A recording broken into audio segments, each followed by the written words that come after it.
the Women's Flat Track Derby Association, so WFTDA, has put some policies in place, and they're working on some different things. I know KCRW is working on some different things too.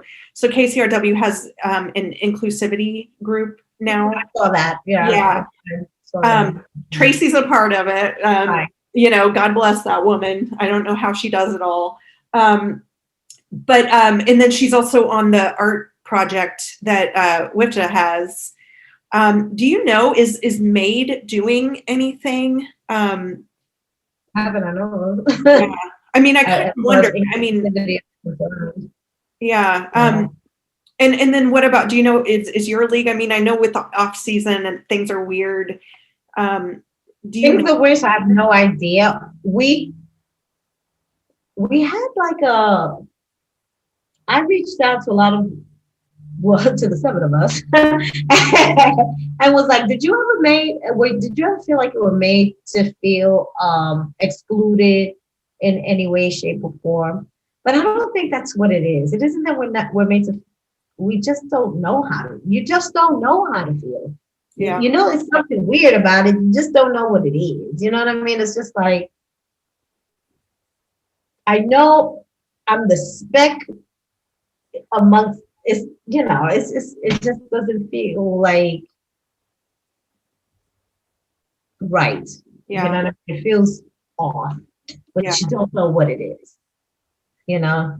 What do you think people could do to help you feel like you're more accepted? Or do you think they're even aware of the ways? They're not aware. And you got to care to be aware. You know what I mean? I know there are people that do care. Do not get me wrong. There are people that absolutely do care. Yeah. But I don't think they're aware. I don't think a lot of people are aware. They don't get it. Or let's put it this way: they've made, this is a good way to put it.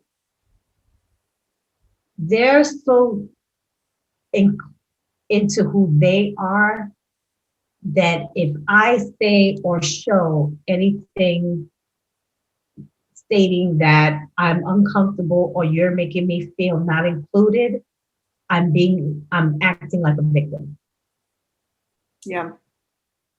Like, and that's the reason why most of us don't say anything. Yeah. Because we don't want it to be portrayed as we're acting like victims. And that really is a thing. So you don't say nothing because you don't want to be like a troublemaker. Yeah. You know, you're saying these things, but that's not what it is. It's not us, it's you. You know, it's not, we're not making you feel that way. It's you. That's how you see it. And I'm like, no, this is how it is, you know? And it's just like, wow. You know, it's wow. Yeah.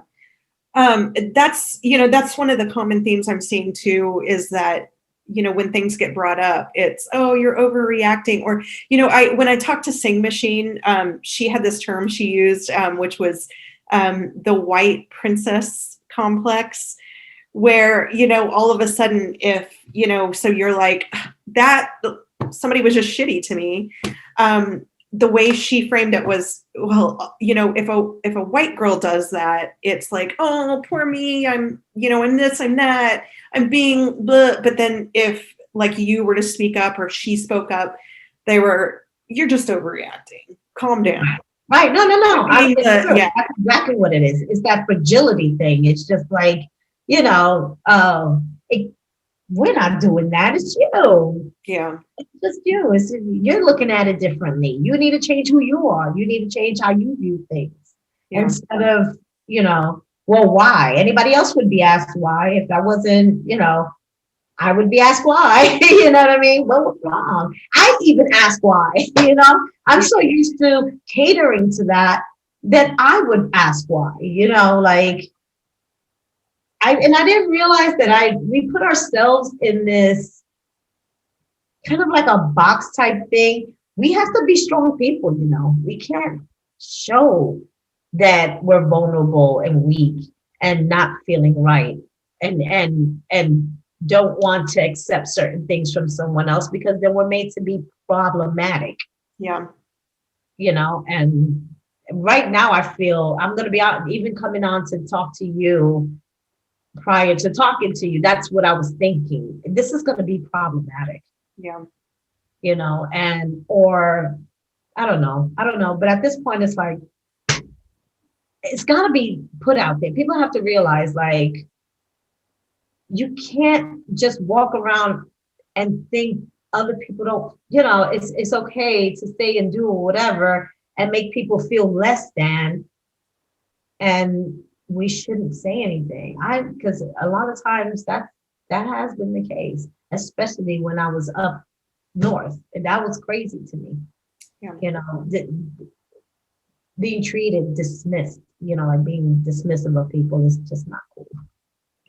Like I would say something that, and they're like, oh no, it's just the Puerto Rican talking. That's how I felt. Oh yeah, I guess it wasn't shit. I get it. Yeah. Well, I mean, I think what we're seeing though is that by being that way, Derby is starting to lose skaters. Had you heard? Did you ever follow like Baller Shot Caller and the Atlanta roller derby team? I didn't know about any of that until I saw that piece with Tracy. Yeah, and it was interesting. Yeah, it was interesting because I haven't published my interview with Singh yet, but she had also brought up Baller Shot Caller and had mentioned, she had this post that she put out, and Atlanta came out and said they were going to do all of this work. And then after that was when Baller Shot Caller then left. And it was for very similar reasons to, it sounds like what you had happen, where, she was like, I can't be at this thing. And then she got in trouble for it. And I didn't even think about that, talking about that with you. See, because that was exactly, I felt like I was getting in trouble for voicing my opinion or, showing up late or, just very simple things that other people wouldn't even bat an eye at. All of a sudden, I'm this terrible person because I'm sorry I didn't leave my mom home with the kids. Right. You know what I mean? I'm just like, wow. When you're dealing with people who are white passing too, I hate to say it like that, but it's true. We have Latinos on the league that are very white passing. Yeah.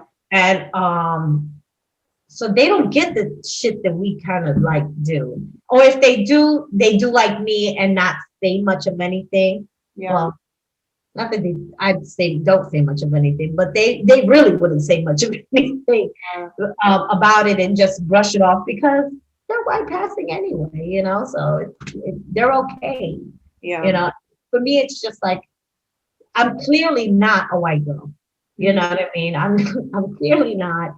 And I wouldn't be white passing anyway. So I would have to be like, and I'm the loud, boisterous type. But there were certain times where I was just like, let me just keep that to myself because it's gonna stir the pot. You're talking about, get to know people and open your ears, don't be afraid to ask questions. I would prefer that, honestly. And I love it when people do ask. I have no problem answering questions. Yeah. Anyone would have, I have no problem saying, if you're not in the know and you're like curious about something, just ask. Yeah. Like when people get all bent out of shape, they don't know what to say. Well, are you Black? Are you Puerto Rican? I'm all those things. Yeah. I don't identify as just a Black woman or just a Hispanic woman I'm all those things. And it's okay. Whichever floats your boat, because I'm that anyway. You know what I mean? I'm like Heinz 57. It's cool. When WFTDA had an international tournament a few years ago, and New Zealand did their haka, I think is the dance. It was amazing, and it gave people this glimpse of this cultural piece of their indigenous. How awesome is that? That you can see, Yeah, a lot of that here. We're in the Midwest, like don't get much of no, but it's fascinating, and but I hope that people start to see like this isn't something that's just going to go away. We have to talk about it. And I think Tracy said it really well too. We have to really be unafraid to hear criticisms. I told Tracy, I said for myself, I was terrified to put stuff out for so long because I was afraid of saying the wrong thing. But I think we're at the point now where it's like we just have to be unafraid. People aren't thinking about things before they say them. And my husband's the type of person that can say something and he thinks about it and it's boom, here's what I think. I have to process on it. I have to process too. And that was part of the problem with me not saying something when I felt a certain way. Because when it hits me, I shut down. Like I immediately shut down. I mean, I'm quick-witted with some stuff, but when it's something that I feel is as a personal attack, I shut down. Yeah. I'm like, when it's something that I know that it's a little bigger than what some old silly whatever is happening, I will shut down and have to think about it, and then I'll come back and say something. Yeah. But yeah, so I wish I was more, quick-witted in that sense. But ever since I was a kid, I've always been like that. Because I remember even in the 3rd grade, I was going to school and me and 2 other girls were chewing bubble gum, and there were 2 little white girls. And it was just me, and the teacher takes their gum and throws it in the trash, but she took my gum and put it in my pocket and squished it up. And I had to go home with, oh girl, that did not fare well for the teacher though, because my mother came to school the next day with those pans. And she threw them at her and said, "You wash those pans and get that gum." Wow. Yeah. Yeah. But yeah, I mean, there's all kinds of little passive aggressive things that people do that subconsciously, I don't even think they realize they're doing it. Yeah. Like some people just don't think that that they're being racist or, but you wouldn't do that to someone else, so why do it to me? Yeah. Or even like, let's say I'm on a team and I'm the only Latina on the team, right? So